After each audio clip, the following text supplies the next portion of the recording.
Hello YouTube, so today we're gonna review the very famous HiFiMAN HE-6, the very original king of HiFiMAN until in later 2015 they updated with the HE-1000 before they discontinued the HE-6 in 2016.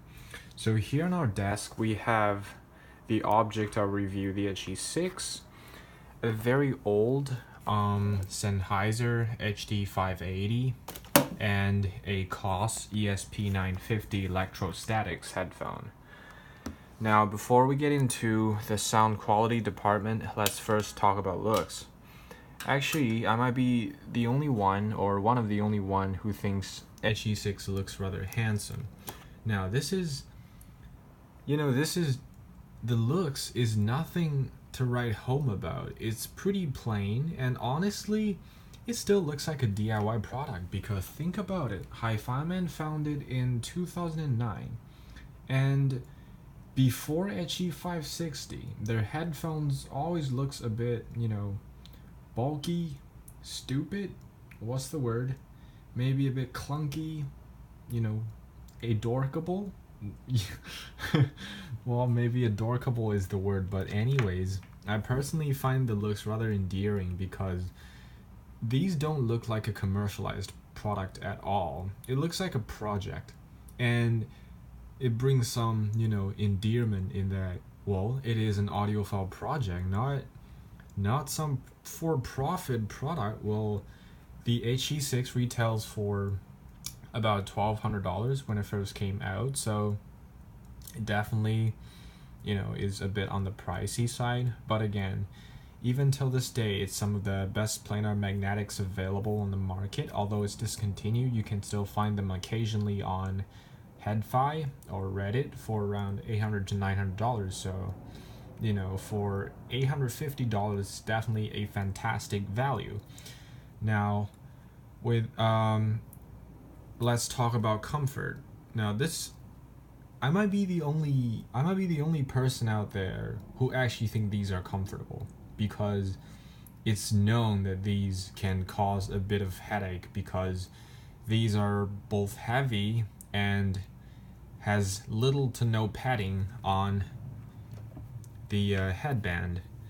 As you can see here, for the 580,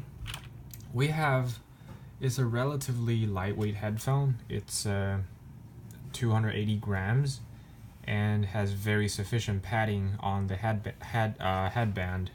It distributes weight very evenly across your head, so you won't, feel fatigued wearing it like 5 or 6 hours. And here, on the right side, is the ESP950. Now, this is known to be an extremely comfortable headphone, as it weighs only around 300 grams. It has very plush ear pads.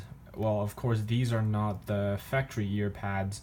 I replaced them with the third-party ones from a company called Vesper Audio.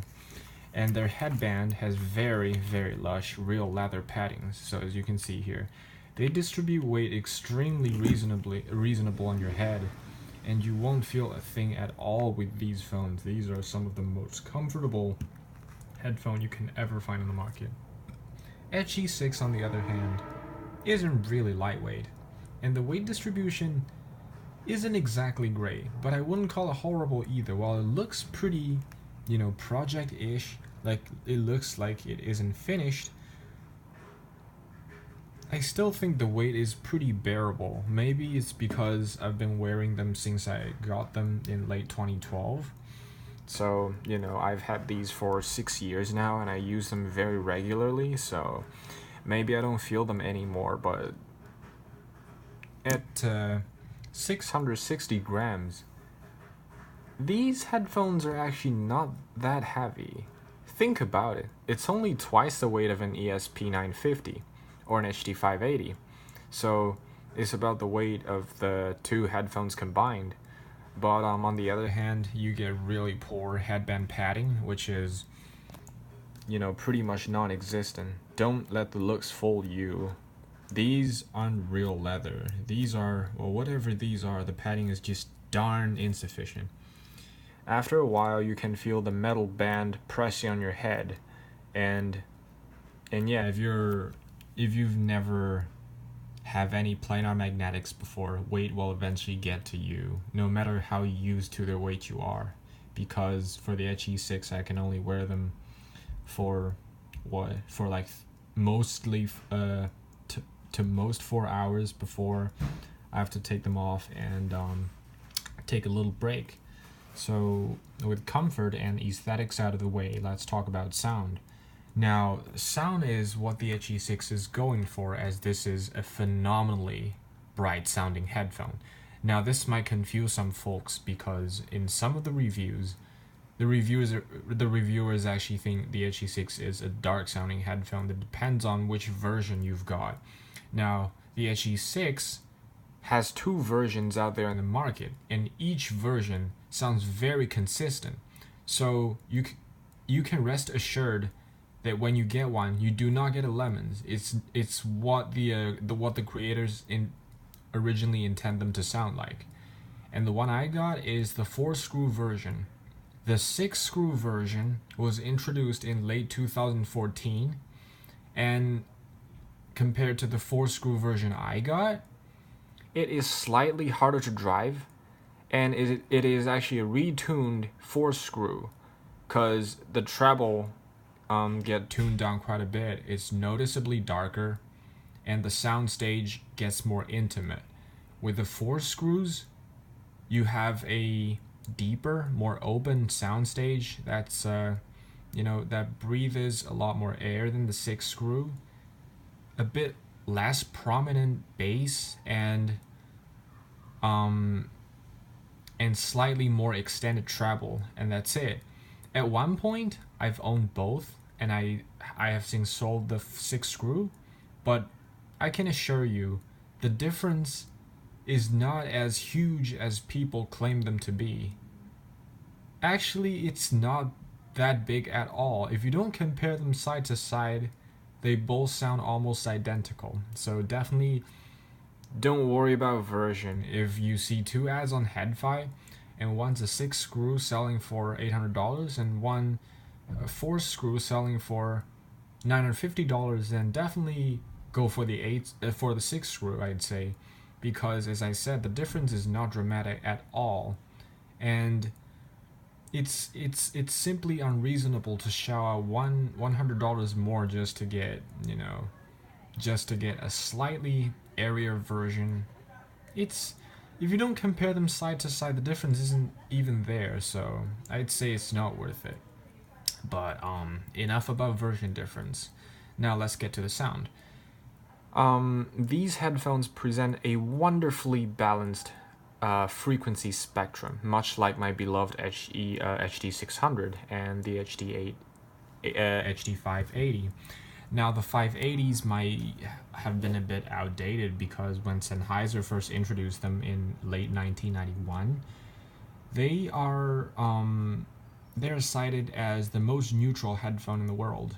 They are supposedly the studio reference until HD600s came out in late 1997 and dethroned these. But without a side-by-side comparison, I would still say these 580s are wonderfully neutral. The mids is spot on. This is still one of the best mids you can get at any price bracket because HD 580s is known to have the most lifelike mids ever in headphones, and that is including the HD600 and the 650. Although the 650 has a bit of mid-bass bump and a slightly, I'd say more forward mid-range, the mid-range on the HD600 family stays much the same. Very intimate, very lush, without too pushy or without too disengaged. It's just the right mid. It's just right. As regarding to highs and lows, these are, the 580s and 600s are okay. Definitely several steps behind these days flagships, but still, on their own, they're pretty alright. But the HE-6 is a different beast though. First, let's talk about the mid-range. The mid-range on these are definitely something to die for. I wouldn't say these are as neutral or as reference-esque as the HD600 family, but still, the mid-range is absolutely romantic. This is kind of a HiFiMAN house sound. Now, before the review goes any further, HiFiMAN actually has a house sound before HE-6, and after its discontinuation, it introduced the HE-1000, which has a whole nother house sound. But one thing remains the same is their lush mids. The mids on these things is absolutely gorgeous. With female vocals, you can hear every breath, every every enunciation of vocals. It just sounds drop dead gorgeous and accurate at the same time. I wouldn't say the mids on these are better than the mids on the HD580. Each is their own fort, but I personally prefer the mid-range on the HE-6 because it is a bit closer. The vocals are a bit closer and on stage than the HD580, and the bass and the highs is just much more prominent on this headphone than any other headphone I've heard bar Abyss. Now, the bass on the HE-6 is often touted on HeadFi as one of the best bass headphones can produce.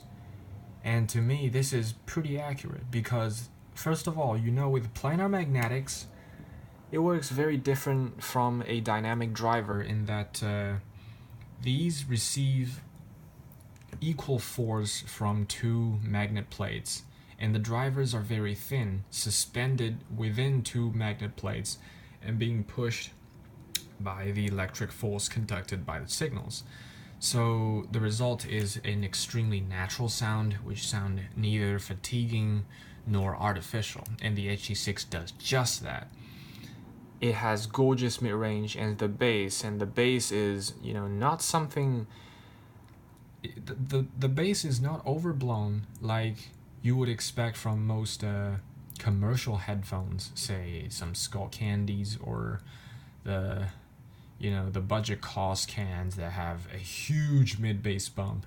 Those commercial headphones try to elevate mid-bass to such an unreasonable level and trick your ears into believing they have lots of bass, but in fact, the quality on those earphones is just horrible, and because of the bloated mid-bass, it muddies mid-range as well as high, so you can't hear the rest of the sound spectrum very well. And the bass on these headphones, however, are extremely linear down to around 10 Hz. These go extremely low because they have huge drivers. As you can see, holding in my hand is a 110 millimeter driver. These drivers are gold plated, and some actually said these are entirely made of gold. I can't tell because the driver looks golden, but I can't tell if it's gold plated or actually made of gold. But anyways, the bass on these is absolutely, I won't call them insane, because if you come from a dynamic headphone like AudioQuest Nighthawk or something like an Ultrasone 900, it takes time to get used to these. These won't wow you on the first listen. If you come from something like HD600s, you'll definitely feel the bass extension much more on this headphone than the HD600s. But if you come from some bassy headphones like JVC, HC2000, or some closed back, mid-bass hum headphone, then you would definitely, it would definitely take time for you to get used to these kind of sound. And the highs on these, I wouldn't say these are the best headphones for highs, but still, the highs on these is, tonality-wise, it's actually pretty dead on, and extension-wise, it's pretty good. I wouldn't call them good, or I wouldn't call them excellent or great, because even compared to a budget electrostat like ESP950, these still somewhat lacks highs. It isn't that they lack sparkle, but they lack the ultimate extension and effortlessness that is plenty present on electrostatic headphones. Now the highs on these extend reasonably well, and I did a frequency swap, and they go up to 15 kilohertz plenty easily, but after that I can't hear anything. That's maybe because of my hearing, or maybe it's because it's somewhat too loud. I can't tell, but the takeaway point is the highs on these are pretty good, but not excellent. If you listen to female vocals a lot and you don't really care about male vocals or orchestra music, you should definitely invest in a pair of electrostatic headphones rather than these, because these are not the best in highs, although they do a really good job. And now, with sound out of the way, let's talk about drivability. These headphones are known to be extremely hard to drive. These are notoriously hard to drive, because on HiFiMAN's website, they quoted an 83 decibels per milliwatt as its efficiency, while in fact, someone on HeadFi measured it on an artificial head, and what they got is around 78 decibels per milliwatt, which is a whole 6 decibels lower than the claimed efficiency on HiFiMAN website. And this is huge, because for these headphones you need an extremely powerful headphone amp. Actually, most users on HeadFi would recommend a speaker amp, because it's way easier to just hook this thing up to a speaker tap and let it sing than on a headphone amp, because most headphone amps would run out of juice before these even get loud enough, and as a result these would sound pretty anemic and very bass-light on conventional headphone amps. So what I have here is an Emotiva A100. It's a speaker amp and it puts out 50 watts per channel, and that is under 8 ohms load. Under 4 ohms load, these can churn out 80 watts per channel, which is a lot. And while these are not my go-to recommendation for the HE-6 or like the ultimate pairing, I would say these do a really, really, really phenomenal job at powering them.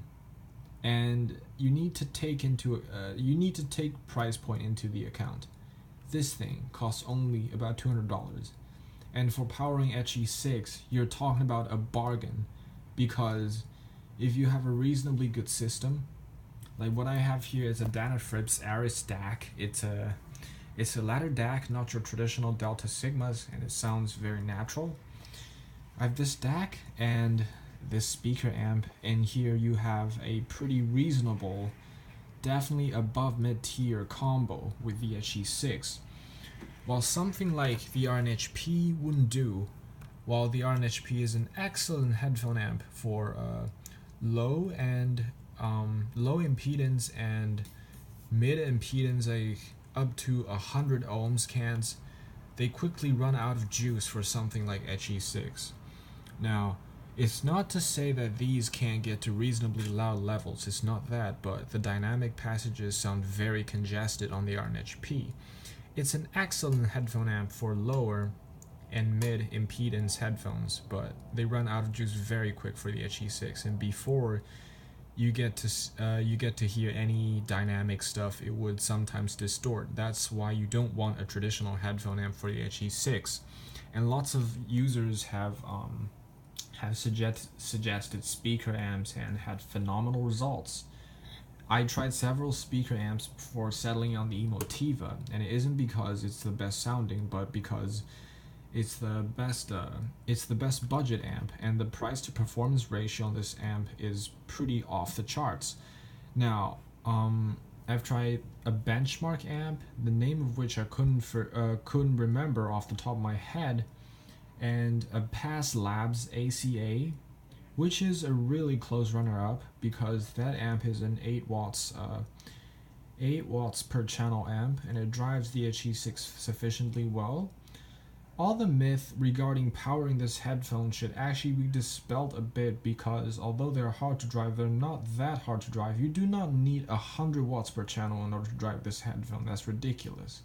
Even 50 watts per channel is a bit overkill. I would say somewhere around maybe 10 or 15 watts per channel is actually more suited to drive these headphones, because as you go into more power, the amp tends to hum more. As everyone knows, for each and every amp out there, there's a signal to noise ratio, and that is to say, the more power it has, the more likely it will hiss.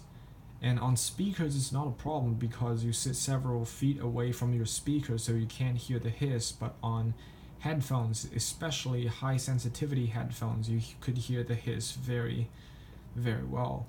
But on a low efficiency headphone like the HE-6, you're very unlikely to notice the hiss unless you go up to 100 watts per channel, and that is a sweet spot, because you shouldn't go, like, you shouldn't give it any more power than 100 watts per channel, but it is, but you should at least feed it 10 watts per channel. So that is the reference for the HE-6.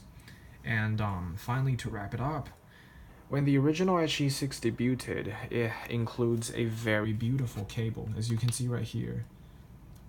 I can say with certainty, this is one of the most beautiful, one of the most well-crafted cable I've ever seen. Dude, I've had cables from Plus Sound before.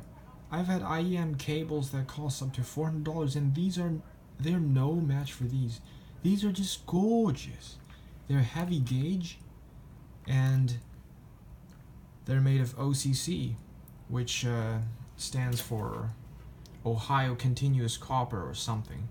They're a step above OFC, and in a listening test you can easily tell the difference between OFC and OCC, because OCC has a more pronounced, more extended highs, and lows also dig a hair deeper on the OCC, although it has more quantity on the OFC. So the default cable on these is absolutely fantastic, but again, we're talking about the early batch HE-6, which is what I have.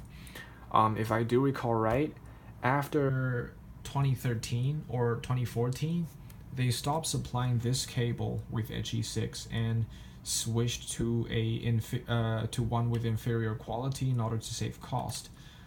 I can't tell whether or not it's worth it, because most users would likely, get an upgrade cable anyways, but still, the stock cable on these is what can I say, it's absolutely phenomenal, and I don't really feel the need to upgrade to anything better, because I'm saying this because I actually have 3 upgrade cables in the headphone box.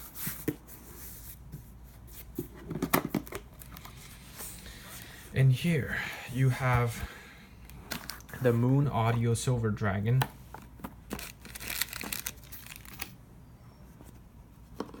and another Silver Dragon with the speaker amp termination. And these are some cotton I just pull out from the back plate of the headphone. It's a Mod Fang himself recommended, which is to pull the wool from the back of the headphone to let it have more air, to breathe, and it helps treble extension as well as bass extension, and opens up the sound of this headphone. So here's the review of the HE-6. Now, as regarding to price, you can usually find these on HeadFi or Reddit for around $800 to $900 used, and I would definitely recommend you get it if you can get it on that price range, because to me it's one of the best headphones ever created. Now, I'm not suggesting they excel in everything, but it is a true all-arounder, and you can enjoy all kinds of music on it, unlike electrostatic headphones like the Stax L500 or L700. True, I've never had an L700 before, but I've had an L500 and a Stax SR404 before. While I think female vocals are absolutely gorgeous on the other 2 cans, they have more air around the singer, and they gain a sharper focus, but they can't do bass like the HE-6, no, not even close. On a dedicated headphone amp like SRM717, they quickly run out of juice, and if I want to do EDM, sometimes they will even distort before the amp even distorts, which is a bad sign because they can't handle power very well. But it's the polar opposite on this headphone. While it does not have the most prominent high, nor the most extended, it has gorgeous mid-range as well as a very, very punchy and focused bass. You can feel the bass on these headphones as opposed to traditional dynamic headphones. And again, the highs on these are not that bad. They're just a hair behind E stats. Compared to most dynamic phones though, they still extends further and sounds more natural. They also throw a reasonably huge soundstage, so for $900, I would say these are a bargain. Definitely better than the Clairs, Elirs, and Alex I've also had before. I sold them all, but I still have this headphone, which says a lot about how much I really like them. So now, here you go. Here's the HE-6 review. Hopes you like it. Give it a thumbs up if you like it, and you know, I don't want a thumbs down if you don't like it, but if you want, then sure, go ahead. I'll see you next time.